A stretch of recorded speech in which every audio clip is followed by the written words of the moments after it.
Morning, Pete. So I'm back again. This one's going to be really quick, sort of 5, 10 minutes, I think. So I just wanted to come on to let you know I've made my first transfer for the week, and that was to bring in Alvarez. I had to get Jackson out. I'd had enough of him. He's getting on my goat. I mean, 4 bookings in 5 matches, like I said the other day.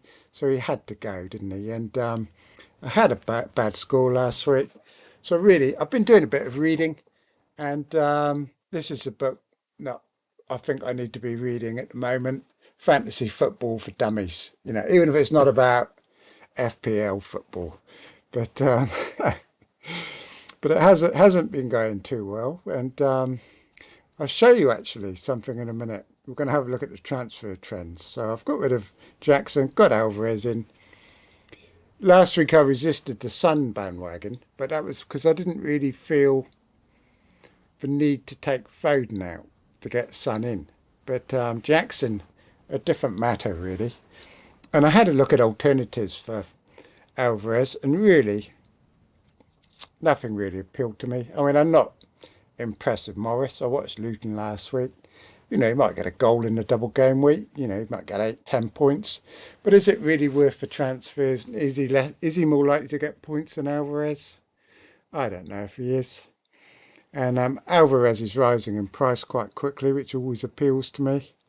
And I've got off Jackson, who will be dropping in price like a stone, I suspect. And my other transfer is going to have to be Henry out. And again, because I want to get Salah in, I can't buy anybody over 4.5. And I've been looking at alternatives to Botman, who everybody seems to be getting. And the only one I could find was Reguilon. I was quite keen on, actually, because he's got attacking potential, although he plays for a team that seems to be a defensive mess at the moment, aren't they, United? But again, someone told me that Shaw was only like 3 or 4 weeks away, possibly. Although I suspect it's going to be a lot longer than that. But like a mug, I listen to people on Twitter, and they put thoughts in my head that maybe, in 3 or 4 weeks' time, I'm going to have to start looking for a replacement for Reguilon if Shaw does actually come back. So I've going for Botman, I think. And I'll show you what everyone else has been doing, because we'll have a quick look. This is funny, actually. This is Reddit. And I saw that just now before I came on, so I thought I'd take a shot of it. And this is the most transferred players in since the season started, each game week. And there's like a bit of a curse going on, because everyone got Chilwell in game week 1, in game week 2 rather, after his haul in game week 1. Luckily I had him for that, game week 1. But he was the most transferred in player, scored 1 point. Game week 3, Mbeumo was the most bought in player, 2 points. Sterling, who was the only one of these 4 that I actually bought in these particular game weeks, and he got 2 points. And then Son last week, of course, was another fail. So all 4 of the major transfers in this season that people have been making have failed, and they're all blooming fantastic picks, obviously. So for 4 in a row to fail is mathematically, quite low for that to happen, I suspect. And this week, of course, it's Alvarez, isn't it? Everyone's bringing Alvarez in. So is it going to be 5 fails in a row? Possibly, isn't it? Possible. But I've got him in anyway. I bought him in before his price rise. So that was good. And I don't normally like City players, apart from Haaland, because of the rotation factor. But when you look at their bench in the Champions League the other night, they've got nobody on the bench. And then Silva was injured. So there's basically, they're very thin. Foden or, one of them could get rested, Foden or Alvarez. But you'd think it's unlikely at this stage, I think. Very unlikely. I'm more likely to get rested for the Newcastle, what is it, Carling Cup or whatever it is. I don't know what they call it now. But I'll probably be rested for that one.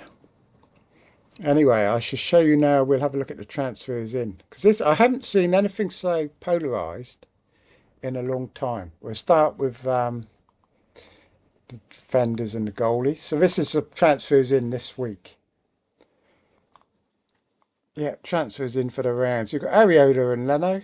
still people buying them. You know, they're good little combo, those two, and they're getting bought in all the time as Pickford and Nana, or whatever he's called, keeps failing. So Botman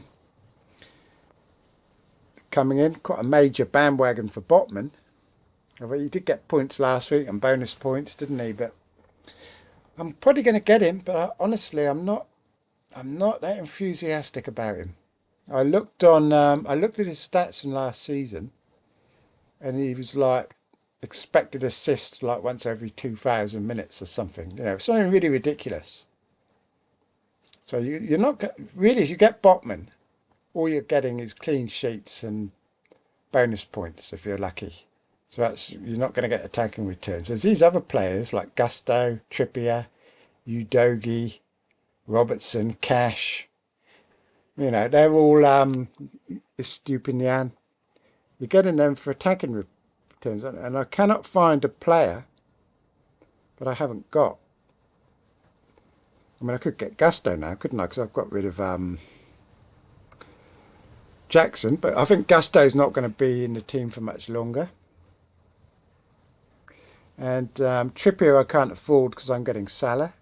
Udogie I've already got. Ramiro I'm not really interested in because I've already got a Tottenham defender. Robertson's too expensive. I've already got Cash. Lamptey, 3.9, but he's not playing every week, is he? Walker not interested in. Saliba again, he rules me out of Salah, I think, as does Estupinian. So there's not many that are being bought in that I can afford. So really, I've got to go for Botman. I've very little choice. That Henry injury is really annoying because I was actually quite happy with Henry. Got two great fixtures coming up, but I've been forced to sell him. So midfielders, I mean, Mbeumo, Ward-Prowse, Salah, Maddison, Mitoma. It's actually more interesting than the ones out. I'll show you the ones out in them. But Alvarez, look at this. This is ridiculous. 626,000 I bought in Alvarez this week. It's absolutely massive. 626,000.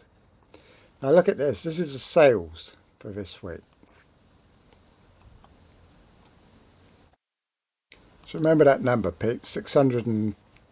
I've forgotten it. Well, 600 and something anyway. So 289,000 had taken Jackson out. So that doesn't even cover half of the transfers for Alvarez in. Isaac, obviously all the casuals are selling Isaac, because they all bought him after the first week, I think it was. He got points in game week 1, didn't he, or game week 2. And they all bought Isaac, got no points from him, and now they're all selling him. And they must be buying Alvarez. Watkins is getting sold off, Visser, everybody. They're all being sold off. Because 600,000 are all buying Alvarez. And that's pretty much everything on this list. If you look at this list, they only add up to about 600,000, don't they? So pretty much everybody is selling anybody, apart from Haaland, and buying Alvarez this week. Absolutely crazy. I've never seen anything like it, but not for a long time. It's absolutely massive. So much disappointment with the others, isn't there? I mean, Isaac's done nothing. Watkins has been disappointing. Vissers hasn't done much. Darwin doesn't play half the time. Then when he does score, they all buy him, and then next week they all sell him. Craziness. And the midfielders are weird too, because you look, Rashford, 140,000 almost has sold Rashford. And to me it makes no sense, because they're playing Burnley this week. I'd actually quite like to have Rashford in my team. You know, I'd rather have him back than Sterling. I was regretting that Sterling transfer. I'd rather have Rashford in my team. And so many are selling him. It's crazy. Same with Fernandes, quite a lot selling him. And you wonder who they're buying, don't you? Because nobody was really being bought, particularly in the midfield. You'd think that with everyone making... bringing Alvarez in, that there wouldn't be enough transfers to go around for people to be selling the likes of Rashford and Fernandes. But they're just buying Ward-Prowse, and Salah, I guess, is coming in from quite a few people. Defensively, Chilwell's getting hammered, and Henry, who I'm having to get rid of. 1,000 other poor souls have had to get rid of Henry because of his injury. His Stupinian doesn't make much sense when he's playing Bournemouth this week. So again, all the Chilwell owners, they're all selling, and the Henry owners, and it looks like nearly all of them are going for either Trippier or Botman. It's absolutely unbelievable how narrow this week. I guess it's because everyone nearly failed last week, didn't they? There was really no other players that scored many points, was there, really? I mean, Alvarez did, but I don't think any other strikers did particularly. So, I mean, and of course, Botman kept a clean sheet and got bonus points. So there's like, it just shows that everyone goes for the people that scored the points the previous week. And because they're like the only ones that have, it's like created a real narrow tunnel. And Nana's being sold off. Look, he'd be even more sold off after people watch the Champions League from last night. Crazy. Ramsdale, I don't think he's first choice anymore, is he? He's not very good at playing the ball out from the back, so you know, they should have swapped with Onana because he's good at playing the ball out from the back, isn't he, apparently? This is what happens, you see. You get some by a keeper like Onana because he can play the ball out from the back. But then they forget the fact he can't even bloody stop a shot.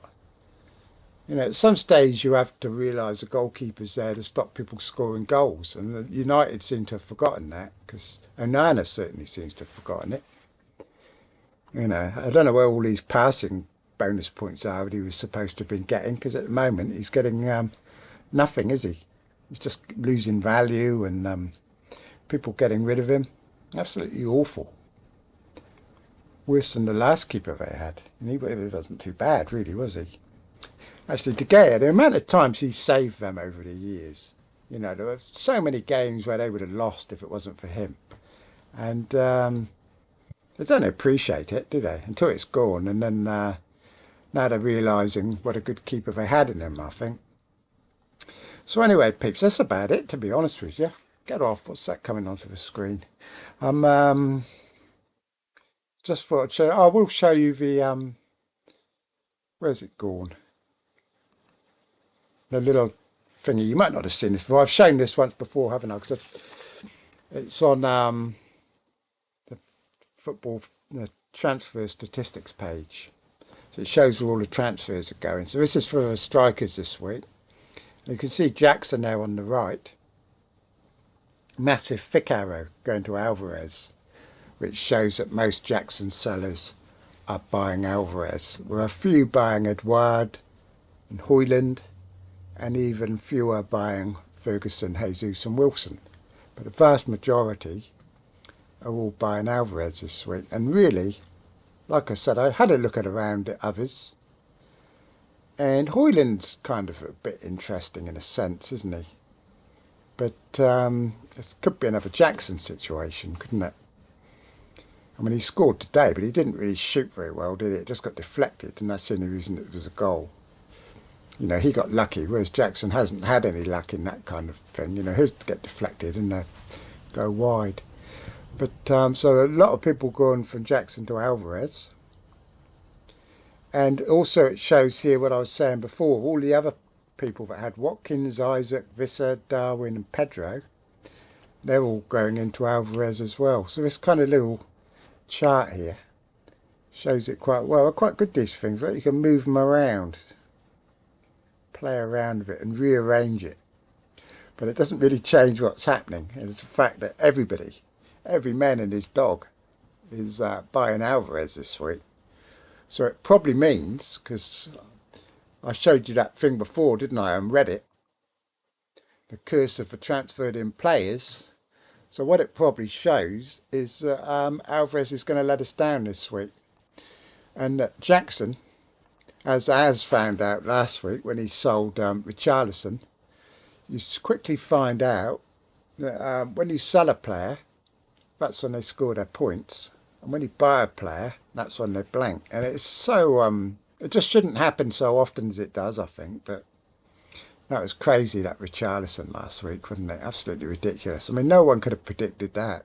In fact, everybody was buying Son, weren't they, that week? Everybody was bringing Son in, and he blanks, and Richarlison gets untold amounts of points. And he's only on the pitch for about 10 minutes, wasn't he? Absolute craziness. So hopefully that's not going to happen with Alvarez. But I bought him today because of the take advantage of the price rise. A lot of people are waiting till Saturday because they want to take advantage of early team news and early team leaks. Well, I'm not staying up till 2 o'clock in the morning to go on some bloody dodgy content creators live stream where they pretend they've just got information 2 weeks before the deadline that they can pass on to people. I'm not going to go and give them money, bump up their numbers, etc. Just to go, just on the off chance that I get information about Alvarez. I'd rather just go to bed, get a good night's sleep. If he doesn't play, he doesn't play. But I'm not going to start taking advantage of leaks and stuff. It's just not the way I play. It never has been. And if that's a part of the game now, then, I don't want any part of it, really. Unless they change the deadline until start of the games, in which case you don't have to rely on dodgy third-party YouTubers and little scumbags that leak information from the clubs, etc. So the best thing you can do is move the deadline till game time, and then it cuts out all those grubby little middlemen that are trying to take advantage, So think on FPL and move your deadline, basically, either forward or a day backwards, or 2 days backwards. That would create its own problems, I think. Anyway, peeps, that's about it. I just thought I'd come on and show you the latest trends for this week, which you already knew anyway, didn't you? Everybody's buying Botman, Trippier or Alvarez. And if I had the choice and I wasn't saving money for Salah, I definitely would have gone Trippier over Botman, because Botman does not excite me in the slightest. He really doesn't. But like I said before, this week I just could not find any other defender really that I wanted that would give me attacking returns. Because the other ones I've got, they're already providing attacking returns, hopefully. Well, I don't know about Anderson. He's a bit in the same boat as Botman, isn't he? I was happy, honestly. I was so happy with Henry, and he let me down just when I bloody needed him. These next 2 weeks when Udogi's got poor fixtures. So cheap and cheerful, my defence, cheap and cheerful, because I saw something on Scout today about there were a lot less clean sheets this season than normal. And I think with all the extra time we're getting in that, it's going to continue. Defenders have been devalued, I think, slightly from previous seasons in terms of clean sheets. So the ones you do want are people like Cash or Udogi, Chilwell, if he plays. Ones that are going to get you attacking returns, which is why I'm not that overly keen on Botman. But we shall see, we shall see. The defence, XG-wise, Newcastle's defence is looking pretty good. I think they're about 4th, and they've had tough opponents. So hopefully, although again, when they're playing weaker opponents, that's probably when they're going to change their style, be more attacking, because they have to kind of attack, and that's probably when they concede the goals. So you can't always save it, because someone can keep a clean sheet against Milan or a good team, but they're going to keep a clean sheet against Sheffield United. Because it sometimes doesn't work that way, does it? Doesn't always work. Archer's going to be first on my bench, and he's probably going to do well. I'm actually wondering, should I start Chilwell or Cash? Because it's a tricky one, isn't it? I mean, if Chilwell starts, I'd much rather have Chilwell than Cash, I think. But if he doesn't start, then I'd obviously much rather have Cash than Chilwell. But I'll go with Chilwell, I think, and then get rid of him if he doesn't play this week. He'll either next on the chopping block. And apart from him, no one's on the chopping block really for the next 2 weeks. So I think these 3 City players, I'll keep them for 2 more weeks. Then ideally, I'm going to get Salah for his easy fixtures. Anyway, peeps, I'm off now. So last video before the deadline. So enjoy your weekend anyway, and good luck with your teams. And I'll talk to you all later. Anyway, okay then. So cheers for now then, peeps. So like and subscribe, and goodbye.